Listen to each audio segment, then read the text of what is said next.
this morning, and welcome to a top 5 recruits in the state of Ohio that Ryan Day and his coaching staff need to get edition of the OHIO podcast. Do us a big favor, everybody, and smash that like button. If you haven't already, please consider subscribing to the channel. We deliver content on a daily to you, including 3 different shows that are live that you can participate in on a weekly. And ring the bell, get notified every time we go live, every time new video drops. You're not going to want to miss it.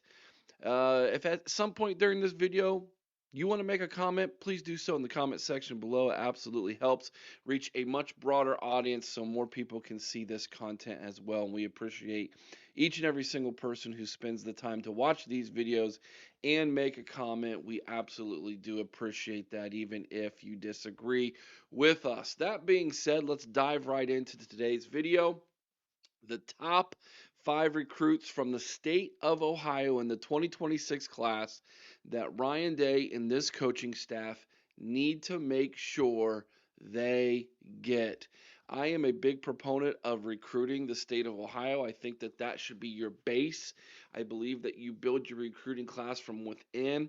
Like a lot of things in sports, you want to be strong up the middle and build on the from the middle out.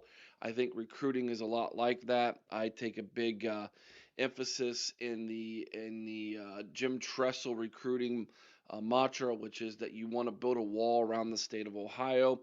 I believe there's a lot of teams that have built success in the Big Ten based off of recruiting and developing players from the state of Ohio.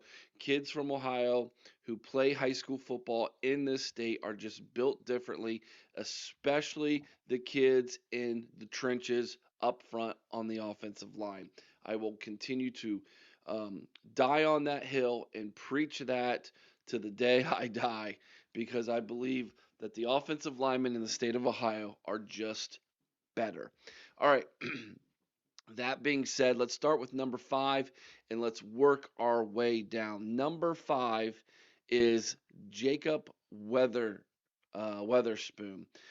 He is a top 100 or top 200 national recruit according to the 247 composite, depending on which recruiting ranking you go by. I like the composite. It takes all of them into account and gives out an average. He is considered a top 10 kid in the state of Ohio by most recruiting services. I have him at number 5, and the good news is that Jakob is already committed to Ohio State. He is the one kid on this list in the top 5 that Ohio State already got a commitment from. And so it's nice to have him have one of these top 5 on the list, but whether he is committed to Ohio State or not, he's number 5 on my list. He's the top safety in the state of Ohio. He's 5'10", 172 pounds. Jakob plays his high school ball in Avon High School in Avon, Ohio. That's Northeast Ohio, and he's great. He's the top, like I said, top safety in the state of Ohio. I'm glad he's in the class. He's going to be one that's going to develop over a course of a couple years. Probably play special teams right away. Good, strong tackler, a good athlete, good ball skills on the defensive side. Really like that he's in this class. And he's top 5 kid in the state of Ohio, if you ask me my opinion. So that's where we're going to start this video at number 5, Jakob Weatherspoon. All right, let's go to the trenches in number 4. Let's talk about Sam Greer, shall we? Big Sam Greer is 6'6" and a half, 310 pounds. He plays his high school ball at Archbishop Hoban, which is in Akron, Ohio. He's currently being recruited by Missouri, Ohio State, Auburn, Boston College. I think he can. I think he's going to be a Buckeye. Oh, by the way, Virginia Tech was after him as well. So keep that in mind when you think about who is the top offensive line recruit in the state of Ohio now for the Buckeyes. But anyways, I think that this might come down to a interesting recruitment here. He's been to Florida State. I know that's one school that's offered him. He has been to. He's visited Missouri. I know he's high on Missouri. He's visited Penn State. He's visited Tennessee. Obviously, Ohio State has the leg up on this one, a lot of people believe, because he is from the state of Ohio. He is planning on visiting Ohio State, and Ohio State offered him a year ago. So, this is a young man who, quite frankly, I think he should be a Buckeye. He needs to be a Buckeye.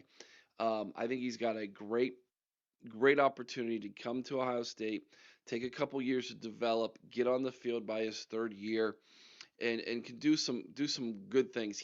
I think he is a tackle, 6'6.5", 310. He's got decent footwork. Um, he's got big, strong hands. And I think he's going to be an offensive lineman that Ohio State's going to want to get. Composite has him top 200. 247 Sports believes he's a top 250. They got him at ninth in the state of Ohio. I think he's actually fourth. He's his position means a lot more, I think, in the value of things, in the grand scheme of things. And so Sam Greer is someone who I want to see the Buckeyes get in this class. All right, number three. Let's go to the defense, back to the defensive side. Let's talk about Sincere Johnson, right? He's the top linebacker in the state. He's a borderline top 100 athlete, so he's a high four-star according to the 247 composite. He plays his football in Glenville High School. There's that pipeline, guys. Glenville, the Ville, as you see on his jersey there, which is up in Cleveland, Ohio. Um, the experts feel that he is a strong Ohio State lean. Another school that seems to be pretty hot on his recruiting radar is Alabama. Of course, Bama came in and got a defensive end slash hybrid linebacker from us last year out of the Cincinnati area. We don't want to lose another one to Bama. James Laurinaitis is on the job here, and given the history with Glenville and Ohio State, I feel pretty strong that Johnson's going to end up a Buckeye. 6'3", 225 pounds, hits like a Mack truck, runs like the wind. This is a big time Big Ten linebacker who I think has a very good chance of getting to Ohio State, making some waves early on, getting on the field pretty quickly. I'm not saying he's a first year type of starter, but I believe this is someone who's going to be able to see the field by year number 2 and probably be a starter by year number 3. And I'm huge on Sincere being a Buckeye. That's why he's up at number 3. He's my third highest get from the state of Ohio. We need to lock this one down for a couple reasons. Number one, he's really good, and you want him in your linebacker room. Number two, you want to keep that pipeline to Glenville open. You want to keep that thing flowing. They continue to just develop tough, great Division One football talent at Glenville. Ted Ginn Sr. and the staff there, and you want to make sure that that pipeline stays open. So this is a huge opportunity to do exactly that for the Buckeyes. All right, number 2. Let's keep her rolling, shall we? Number 2. And a lot of people believe this is the top kid in the state of Ohio. We're talking about cornerback Elbert Hill, who plays his ball at Archbishop Hoban, also, like I said, in Akron. 5'10", 175 pounds, considered the second best cornerback in the state, if you ask some, and the second best player in the state. I disagree. I think his film tells me he's the best cornerback in the state, and I believe a lot of other people believe too, one of the best, if not the best in the state. I've got him at number 2. But again, this is someone who Ohio State needs to lock down. We've been doing a great job on recruiting the top cornerback talent in the country, not just the state, but also in the state. Elbert Hill is that guy, in my opinion. Other schools who are recruiting him very heavily include Penn State, Oregon, and that team up north from the Big Ten, Alabama from the SEC. Of course, Tim Walton is on the job here for the Buckeyes. This is going to be a big recruiting battle. This is going to be one that I think is going to have multiple things in play here. Not only the location, not only his path to getting on the field quickly, but NIL. The composite has Elbert as a high borderline 5-star. They have him as a high 4-star, borderline 5-star at number 34th nationally in the composite. 247 Sports much lower on him. They only have him at 101. He's much better than that, in my opinion. Um, but Elbert is someone who Ohio State needs to get. And if Tim Walton can nail this thing down and bring him into the fold, then you're bringing someone into that cornerback room who is going to compete for a starting position by year number 2 at Ohio State. Play special teams year number 1, make an impact there. Tremendous athlete, 5'10", 175, like I said, and someone who Ohio State needs to get. This is a must get. Cannot lose this guy. You do not want another McNutt situation where Oregon just offers more NIL and takes him away from us. And God forbid he goes to Ann Arbor. That would just be an absolute disaster. You need this kid in this class. Get him in the fold. This is a must get for the Buckeyes. All right, number 1. This is my number 1 guy from the state of Ohio. We need to get in this class. And of course, I'm talking about offensive lineman Maxwell Riley. 6'5", 280. He's listed as an offensive tackle. I believe he could also play a little guard if need be. Avon Lake High School, Avon Lake, Ohio. Composite has him at 114 nationally. 247 Sports is a little higher. They believe that he's at a 87 nationally. Not quite as ranked as high as Elbert Hill was. But Maxwell Riley to me is the most important recruit in this class for the state of Ohio. Let me explain why I mean that. So, Ohio State has not done a great job of locking down the top offensive line talent under Justin Fry when he was here as the offensive line coach. That's not a secret. That's not breaking news. Everybody knows that. This is your top guy in the class. We got the top guy last year, so we got that. This is the top kid in the class. This is someone who's versatile. This is someone who you absolutely want in this class. He's probably going to be a starter by no later than year 3, maybe even compete in year number 2. And offensive line is completely a developmental position. We understand that. He has got tremendous footwork. He's a great athlete as an offensive lineman. He's probably the best athlete at that position, in my opinion, out of everybody in the class in the state of Ohio that I've watched. And Maxwell's the type of kid who, if you bring him in the fold, others are going to want to follow him. Okay, he's a leader. I believe Maxwell is, like I said, the best offensive lineman in the state of Ohio. Now, here's what's interesting about this recruitment. It looks like it's going to come down to Ohio State and Clemson. Okay. Now you say, oh, then we got this thing won. Not so fast, my friend, as Lee Corso would say. The other kid in the state of Ohio, the third, in my opinion, the third highest ranked offensive lineman, some have him at number 2 behind Riley, is Adam Guthrie from Miami Trace High School. He committed this week to Clemson. Guthrie's a 6'7", 285 offensive tackle, a little bit more raw, but how do you don't teach 6'7", 285, right? Like that's just God-given size. And Clemson's going to develop Guthrie. And some people believe that Guthrie and Riley would be a huge 1-2 punch at the offensive line position because you've got a tackle and a guard, starting tackle guard, and a lot of people's opinion there. I'm not so sure Riley doesn't end up being a tackle when it's all said and done, but he does scream more of a guard to me. But either way, those are the 2 guys that Clemson is really hot after here. Those are the 2 offensive linemen that they want, and they got the first one. So this is going to be a massive recruiting battle here.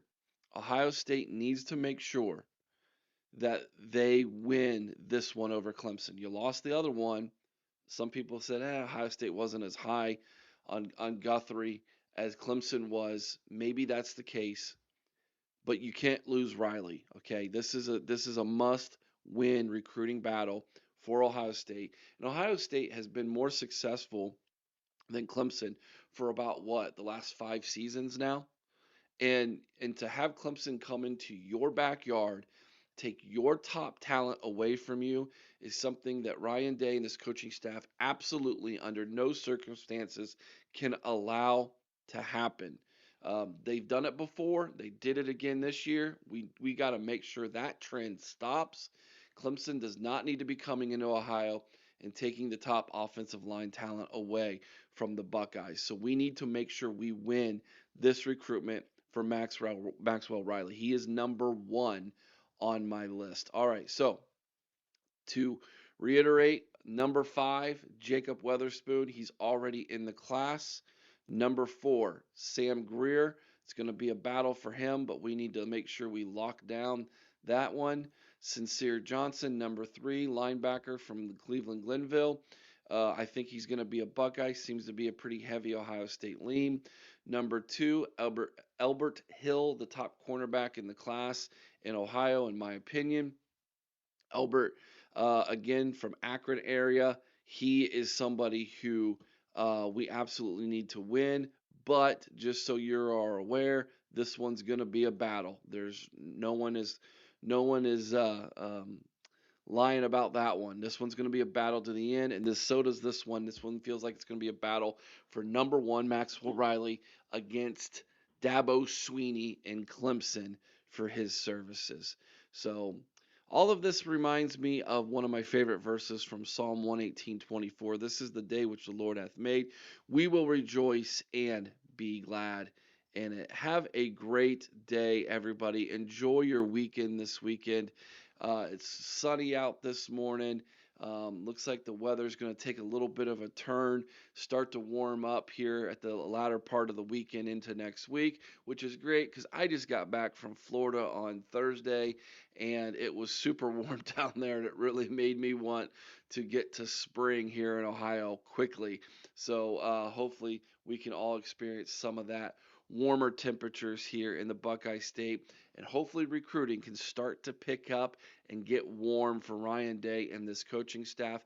A lot of buzz that June and July is going to be a big recruiting month for the Buckeyes and building this 2026 class, and to continue the hot streak of top 5 classes for Ohio State coming off their big national championship in 2024.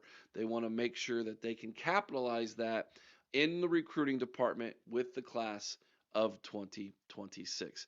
Let me know what you think about my top 5. Do you agree? Do you disagree, and why? I'd love to hear from you all in the comment section below. Have you seen any of these guys play in person? Let me know down in the comment section below what you think about these guys. I'd love to get some more information from all of you as we continue to build our recruiting database here at the OHIO podcast for the 2026 class, guys. Enjoy the weekend, everybody. Be kind to one another. I owe someone's OH. Sing Carmen Ohio with all your heart. Till next time, go Bucks.